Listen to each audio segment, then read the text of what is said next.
Fl-isem tal-Missier u tal-Iben tal-Ispiritu Santu, il-grazzja ta' Sidna Ġesu Kristu li mħabba ta' Alla l-Missier u l-għaqda fl-Ispiritu Santu tkun ma'kom il-koll. Illum il-Knisja tiċċelebra il-festa ta' Sant Mattija Apostlu. Se nofru is-sagrifiċċju tal-Qudisa b'suffraġġju ta' Karmelo Azzopardi u Koni Zammit. Ħutijew narfu ħtijietna biex nitħejjew sewwa ħalli niċċelebraw kif jixraq dawn il-misteri qaddisa.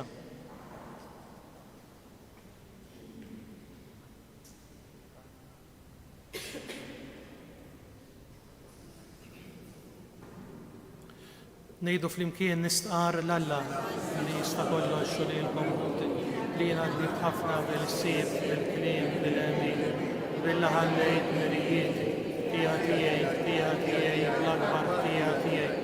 Għalhekk nitlob lill-Imqazza Marija dejjem Verġini, l-Anġeli u l-Qaddisin kollha u lilkom ħuddi biex titolbu għalija lill-Mulej Alla Tagħna.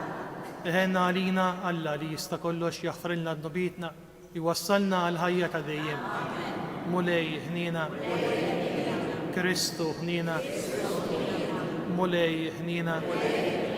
Glorja lill-Alla fil-għoli ta' smewiet, paċi fl-art lill-bnedmin ta' lejla tajba.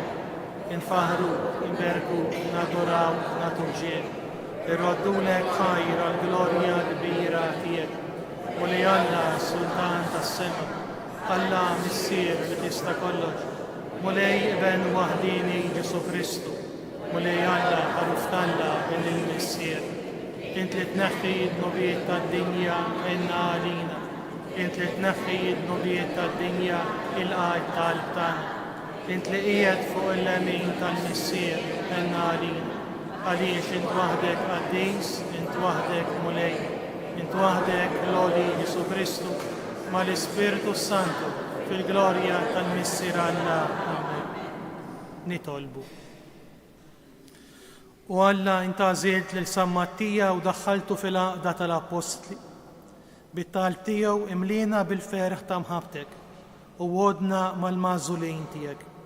Bibnek Ġesu Kristu Sidna li hu Alla u li miegħek jgħix u jsaltan flimkien mal-Ispiritu Santu għal dejjem ta' dejjem.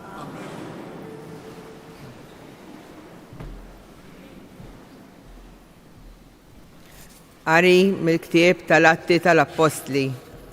F'dawk il-jiem, Pietru qam f'nofs il-ġemgħa tal-aħwa li kienu b'kollox madwar 120 ruħ u qalilhom: Ħuti, jeħtieġ li sseħħ l-Iskrittura dak li l-Ispiritu Santu ħabbar b'fom David fuq Ġuda li kien il-mexxej ta' dawk li qabdu lil Ġesu. Għax hu kien wieħed minna u kellu semu f'dan il-ministeru tagħna. Hemm miktub fil-ktieb tas-Salmi: issir ħerba id-dar tiegħu u ma jkun hemm ħadd li jgħammar fiha u ħadd ieħor joħodlu xogħlu. Jeħtieġ għalhekk li jintgħażel wieħed minn dawk li ssieħbu magħna tul iż-żmien kollu li l-Mulej Ġesu kien dieħel u ħireġ magħna. Ibda mill-Magħmudija ta' Ġwanni sa dak in-nar li kien meħud minn magħna u jkun flimkien magħna xut tal-qawmien tiegħu mill-imwiet. Imbagħad resqu tnejn, Ġużeppi msejjaħ Barsaba li jgħidulu wkoll Ġustu u Mattija, u talbu hekk: Mulej, int li tara fil-qalb ta' kulħadd, uri liema minn dawn it-tnejn int għażilt biex jieħu l-post ta' dan il-ministeru u l-apostolat li minnu telaq Ġuda biex imur fejn kien jistħoqlu. Imbagħad tefgħu x-xorti u waqgħet fuq Mattija u dan issieħeb ma' 11 il-Apostlu. Il-kelma tal-mulej. Ngħidu flimkien, il-mulej qiegħdu mal-kbarat tal-poplu tiegħu. Faħru għaddejja tal-mulej, faħru isem il-mulej, ikun isem il-mulej imbirek minn issa u għal dejjem. Il-mulej qiegħdu mal-kbarat tal-poplu tiegħu. Min tluħ ix-xemx sanżula ikun infaħħar isem il-mulej, oli fuq il-ġnus kollha il-mulej, ola mismewiet u sebħu, il-mulej qiegħdu mal-kbarat tal-poplu tiegħu. Minu bħal mulej Alla tagħna li qiegħed fil-għoli u li ħares l-isfel lejn ismewiet u lejn l-art. Il-mulej qiegħdu mal-kbarat tal-poplu tiegħu. U li qajjem mit-trab l-imsejken u jerfa' mill-miżbla il-fqajjar biex mal-kbarat qiegħdu mal-kbarat tal-poplu tiegħu. Il-mulej qiegħdu mal-kbarat tal-poplu tiegħu. Inqumu għall-Evanġelju.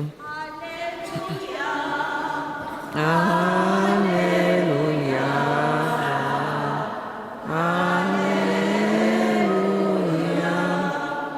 Jiena għażiltkom u ħtartkom biex tmorru tagħmlu l-frott u l-frott tagħkom jibqa' jgħid il-mulej.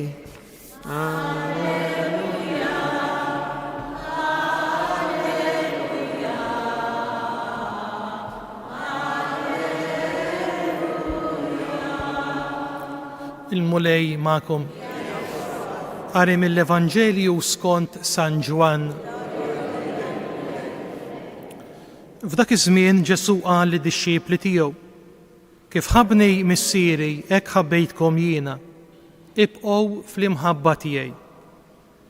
Jekk tħarsu l-kmandamenti tiegħi intom tibqgħu f'imħabbti, kif jien ħarist il-kmandamenti ta' missieri u qiegħed f'imħabbtu.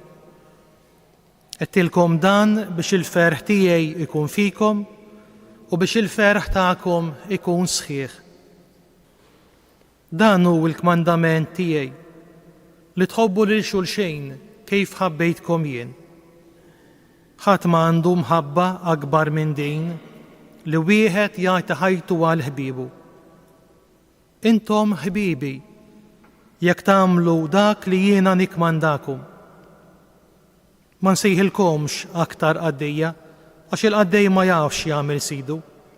Sejjaħtilkom ħbieb għaliex kull ma smajt mingħand missieri jiena għarraftulkom. Mhux intom għażiltu lili, imma jien għażilt lilkom u ħtartkom biex tmorru tagħmlu l-frott u l-frott tagħkom jibqa' ħalli kull ma titolbu lil missier f'ismi huwa jagħtihulkom. Dan hu li qiegħed nikmandakom li tħobbu lil xulxejn. Il-kelma tal-mulej tifħir lilek Krist. Illum il-Knisja qiegħda tagħmel il-festa ta' San Mattija, Apostlu, li kif smajna fit-tieni qari jintgħażel mill-komunità tal-Apostli sabiex jieħu post Ġuda it-traditur. U hekk in-numru ta' 12 l-Apostlu jerġa' ikun sħiħ biex tkun sħiħa il-komunità tad-dixxiepli tal-mulej. Karatteristika partikolari illi jgħidilna l-atti tal-Apostli biex jintgħażel dak li kellu jieħu semu mal-11 l-Apostlu kienet illi min jintgħażel ikun xut tal-ħajja ta' Kristu, kemm tal-ħajja pubblika tiegħu u b'mod partikolari tal-qawmien tal-mulej mill-imwiet, sabiex flimkien mal-Apostli ikun jista' ixandar il-ġrajja ta' Kristu u l-qawmien tiegħu mill-imwiet. Din hi l-aħbar it-tajba, dan hu l-Evanġelju, din hi l-missjoni tal-Knisja f'kull żmien. Li xandar lil Kristu ħaj irxu xtat fuq il-lemin tal-missier illi ju preżenti fil-ħajja tal-bnedmin u jagħti l-ħajja lil dawk illi jersqu lejh. F'ċertu sens nistgħu ngħidu li aħna wkoll imsejħin sabiex nidħlu fin-numru tal-apostli, mhux biex inkunu parti mit-12, imma sabiex inkunu parti mill-missjoni tal-apostli u tal-ewwel komunità tal-Knisja, sabiex aħna wkoll inkunu xhieda tal-ħajja ta' Kristu, tal-emejjel ta' Kristu u tal-qawmien tiegħu mill-imwiet. U hekk titkompla il-missjoni tal-Knisja anke fi żminijietna. Kif tennilna il-Papa il-jum fil-bidu fl-ewwel messaġġ tiegħu fil-jum tal-ħatra tiegħu, il-Knisja xandar l-aħbar ta' Kristu li qam mill-mewt, il-paċi magħkom. Kull dixxieplu tal-mulej bieraħ fil-qari smajna kif ġew msejħin Kristjani, id-dixxiepli tal-mulej, aħna wkoll inwasslu din l-aħbar ta' Kristu irxu xtat. Imma biex inkunu xhieda awtentiċi, xhieda veri, jeħtieġ li aħna nkunu għamilna u nagħmlu l-esperjenza ta' Kristu ħaj. Ħadd ma jista' jxandar lil Kristu jekk ma jkunx iltaqa' miegħu, għaliex ħadd ma jista' jagħti minn dak li m'għandux. U allura jagħmel aktar sens li aħna bħal Mattija nkunu qrib il-ġrajiet ta' Kristu. Nkunu qrib il-ġrajiet ta' Kristu billi nagħmluha ma' Kristu, billi nkunu qrib Kristu, billi nikkomunikaw miegħu, billi nkunu fid-dialogu miegħu, billi nkunu minn ta' ġewwa miegħu. Dan ifisser li ngħaddu ħin mod partikolari ta' kwalità ma' Kristu, fl-esperjenza tat-talb sabiex Kristu jkun intimu magħna u aħna nkunu miegħu. Se jaħtilkom ħbieb smajna fil-Vanġelu, għaliex kull ma smajt mingħand missieri jiena għarraftulkom. Dan mhuwiex diskors biss li 12, imma hu diskors lill-komunità kollha tad-dixxiepli tal-mulej. Xi jfisser li nkunu xhieda ta' Kristu irxu xtat? Ifisser li il-ħajja ġdida li ġab Kristu u li tibdel il-bnedmin aħna ngħixuha qabel xejn għalina nfusna fil-ħajja tagħna, jiġifieri tkun esperjenza li bidlet lilna, li tibdel lilna biex imbagħad noffruha lill-oħrajn sabiex il-ġrajja ta' Kristu ma tkunx aħbar ta' ktieb li jibqa' mejjed, imma tkun aħbar ħajja li tnissel il-ħajja f'min jirċevija. Nissel b'mod partikolari il-virtu tat-tama. Niftakru li qegħdin fil-ġublew tat-tama. It-tama imsejsa fuq ir-rebħa ta' Kristu, fuq il-fedeltà ta' Alla għall-kelma tiegħu u għall-wedijiet tiegħu.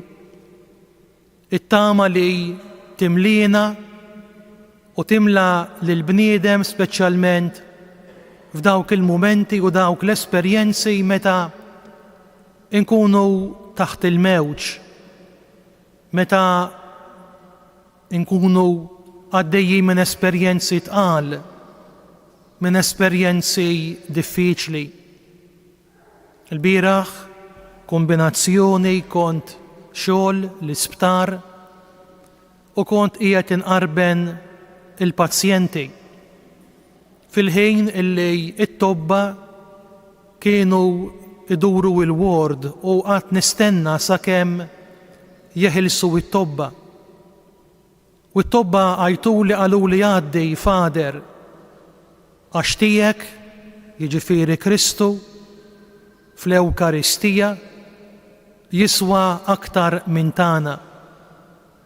Mhux għax il-mediċina mhijiex importanti fil-ħajja tal-marit, anzi, imma għaliex min jemmen jaraf li Kristu jimla tassew il-qalb anke f'esperjenzi bħalma u il-mart b'tama ġdida.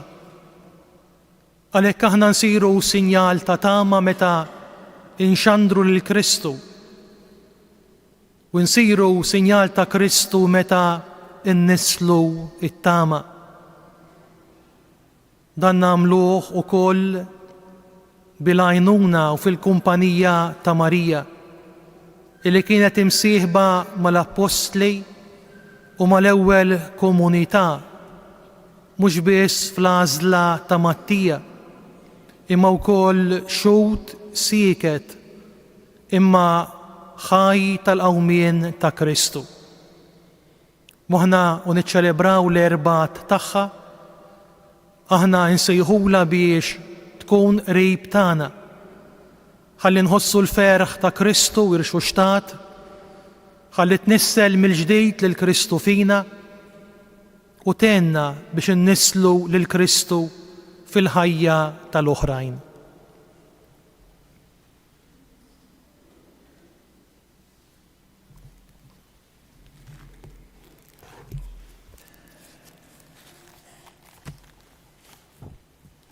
Umu bil-wieqfa ir-resqu it-talbiet tagħna. Aħna wirroddu ħajr lil Alla għaliex oġbu jażel lil San Mattija biex ikun apostlu flok Ġuda, irresqu qudiemu dawn it-talbiet tagħna fil-waqt li ntennu temm mulej ix-xewqat tal-poplu tiegħek. Temm mulej ix-xewqat tal-poplu tiegħek. Nitolbu għall-Knisja f'dan iż-żmien tal-għid sabiex tkun tista' twassal bil-qawwa u bil-ferħ l-aħbar it-tajba tal-Vanġelu lil popli kollha.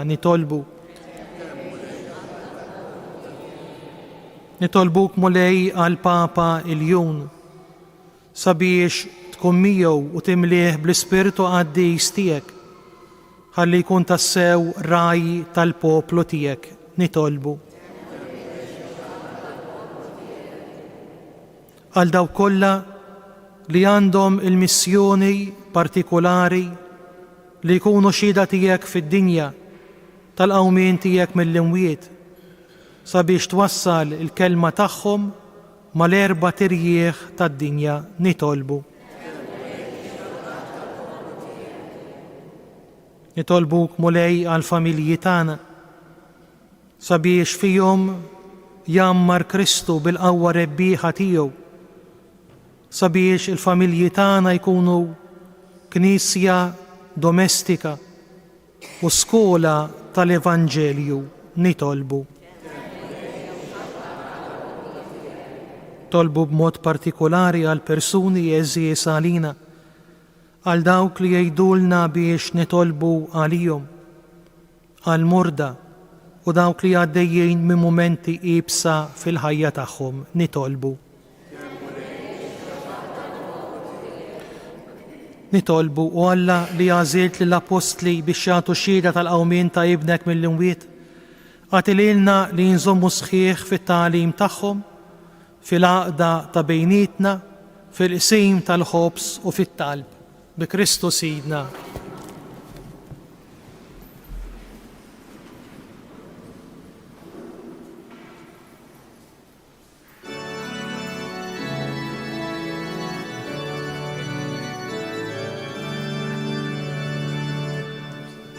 Alleluia, alleluia,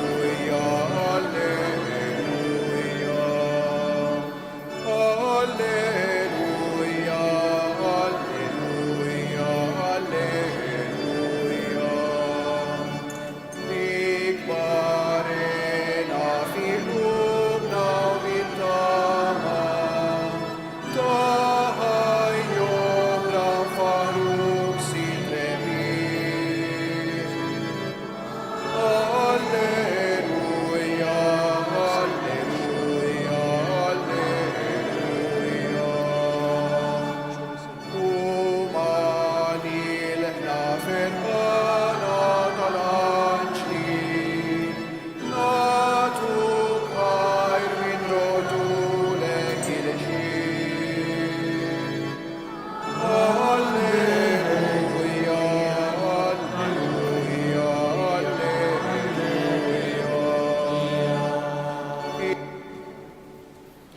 nitolbu ħuti biex is-sagrifiċċju tiegħi u tagħkom ikun joġob il-Alla l-Missier li jista' kollox.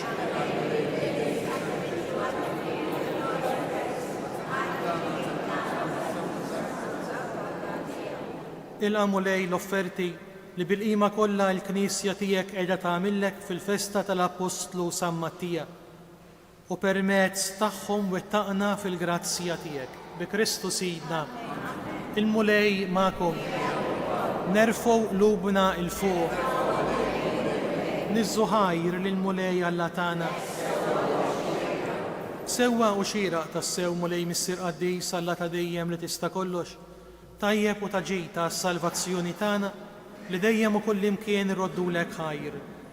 Inti rajta dejjem ma tħallix weħida l-Knisja tiegħek, imma tibqa' dejjem tieħu ħsiebha u tħarisha permezz tal-Apostli biex ikomplu jreġuha dawk stess li inti qed fuqha bħala rajja fisem ibnek.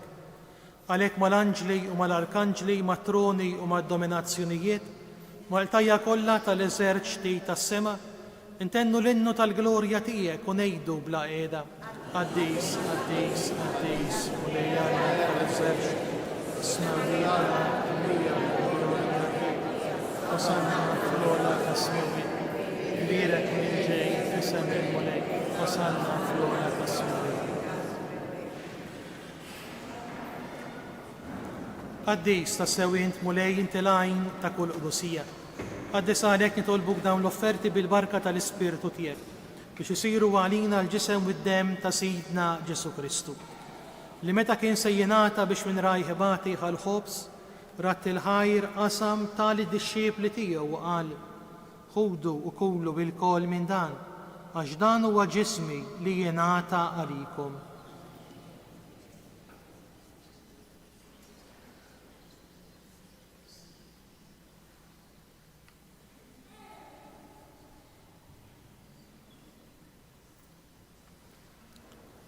Ek ukoll wara li kelaħ l-kalċi jradlek il-ħajr, tali d-disċiepli tiegħu u qal: ħudu biex xorbu minnu il-koll, għax dan huwa l-kalċi ta' demmi tal-patt il-ġdid li jibqa' dejjem, id-dem li jixxerret għalikom u għall-bnedmin kollha għal maħfra ta' dnubiet.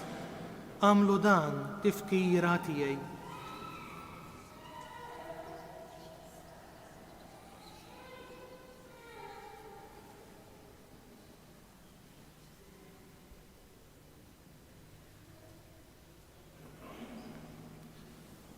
Dan hu l-misteru tal-fidi, inħabru l-mewt tiegħek mulej, xandru bil-fer tiegħek, nistennew sa ma tiġi. Għalhekk aħna nagħmlu dan tifkira tal-mewt u l-qawmien ta' Sidna Ġesu Kristu, nofrulek mulej il-ħobs tal-ħajja u l-kalċi tas-salvazzjoni u roddulek ħajra x'oġbok tilqana hawn quddiemek biex naqduk. U miċ-ċokon tagħna nitolbu li l-Ispirtu Santu jaqadna f'ġisem wieħed lilna li nieħdu sem il-ġisem u d-dem ta' Kristu. Ftakar mulej fil-Knisja tiegħek imxerda mad-dinja kollha u taf li mħabba flimkien mal-Papa l-jum, mal-Isqof tagħna Anton u mal-Ministri tiegħek kollha. Ftakar fil-qaddija tiegħek Karmelo Azzopardi u Koni Zammejt li oġbok issejħilhom għal għandek minn dejn id-dinja.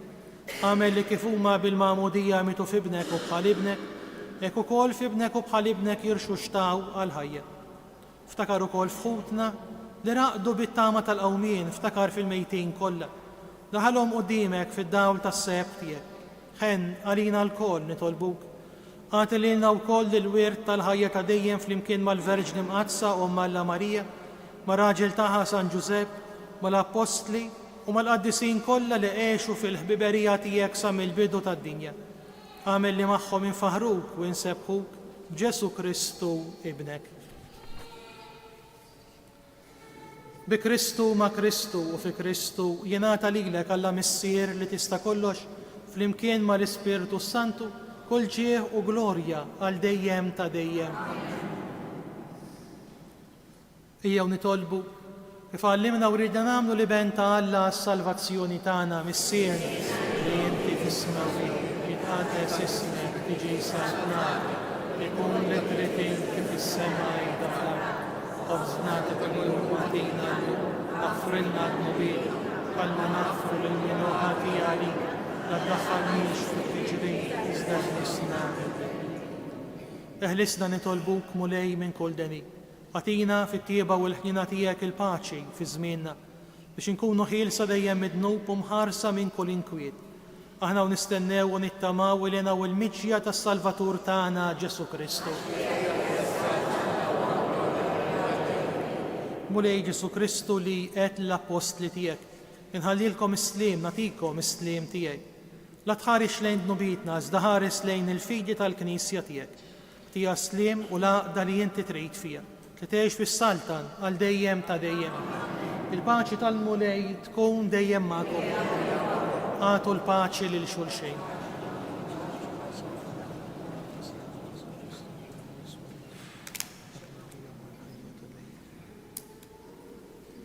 ħaruf talla.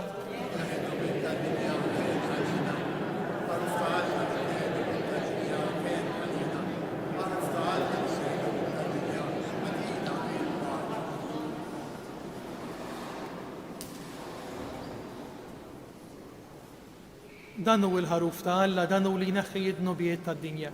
Ejja aħna mistiedna l-ikla tal-ħaruf.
nitolbu.